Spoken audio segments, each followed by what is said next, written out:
Ven su Iupaltubo. È questo il claim scelto dall'Arlef, agenzia regionale per la lingua friulana, per la nuova campagna di promozione che prenderà il via a partire dal 18 ottobre e campeggerà su tutti i media, ma soprattutto sui social network, strumento di comunicazione privilegiato dai giovani.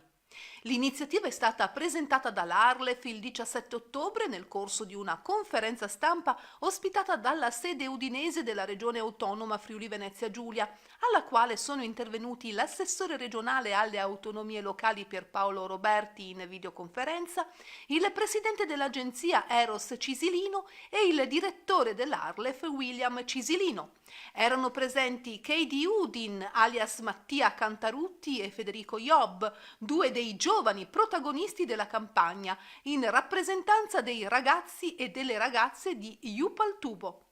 Attraverso un'importante iniziativa promozionale, l'Arlef si rivolge ancora una volta ai giovani, un legame su cui sta lavorando da tempo, anche in base al piano generale di politica linguistica approvato dalla Regione. Le generazioni Z e Alfa rappresentano infatti un pubblico significativo a cui dedicare attenzione e progetti di comunicazione digitale. Ecco allora che i testimonial più adatti sono proprio gli youtuber friulani, che con successo propongono contenuti creativi capaci di coinvolgere i loro coetanei, ma non solo.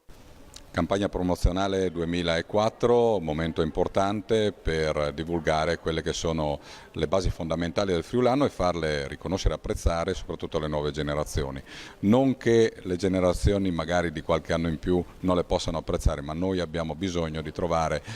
capacità, competenze e soprattutto utilizzo in quelle che sono appunto le fasi vitali dei primi decenni di vita. Quindi c'è questo interesse, c'è questa possibilità che viene portata avanti anche grazie ai giovani di Iupaltubo, che sono dei giovani veramente talentuosi, hanno dato una nota importante al nostro friulano, parlando chiaramente in madrelingua, ma soprattutto parlando di temi friulani e quindi avendo la possibilità di scoprire il nostro Friuli per quello che riguarda la parte storica, naturalistica, identitaria e molto altro ancora. Per cui la campagna pubblicitaria va avanti in ogni social, ma soprattutto invita le persone ad avvicinarsi al friulano, che è una lingua importante e che è la nostra lingua mari, e è importante conoscere la savela, doprala, soprattutto traduci ambis dalla nostra vita quotidiana. Un'altra conferenza stampa di Arlef per annunciare una nuova iniziativa, ovvero nuova, è un'iniziativa che si ripete ma che continua nel solco di quello che è stato stabilito dall'amministrazione regionale di concerto con Arlef nel piano di politica linguistica generale per l'implementazione della lingua friulana sul nostro territorio. Un piano che prevedeva appunto e che prevede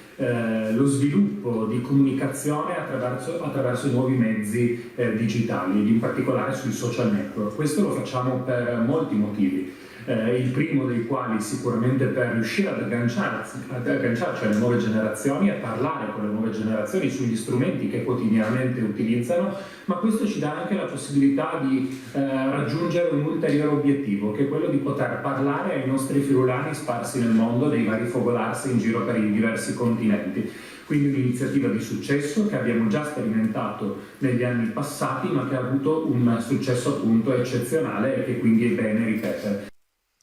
La strategia comunicativa della campagna Arlef parte appunto dai social, da TikTok a Facebook, passando per Instagram e YouTube, senza dimenticare WhatsApp. In TV invece è previsto uno spot di 30 secondi, un concentrato di clip di Iupaltubo che ben descrive la ricchezza del canale.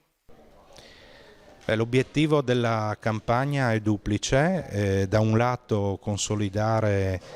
la conoscenza del canale, un canale che ci ha già dato tante soddisfazioni perché ha circa 13.000 iscritti, 2,3 milioni di visualizzazioni, oltre 90 video caricati attualmente e viene aggiornato mediamente ogni 10 giorni e quindi consolidare questa ricchezza, direi io, e dall'altro lato cercare di coinvolgere nuovi utenti, sia quelli più giovani, e proprio per questo è stato pensato e realizzato un video per TikTok, e d'altro lato anche attraverso i media tradizionali, la TV, la radio, la carta stampata, farlo conoscere alle persone che magari sono meno abituate a navigare sui social.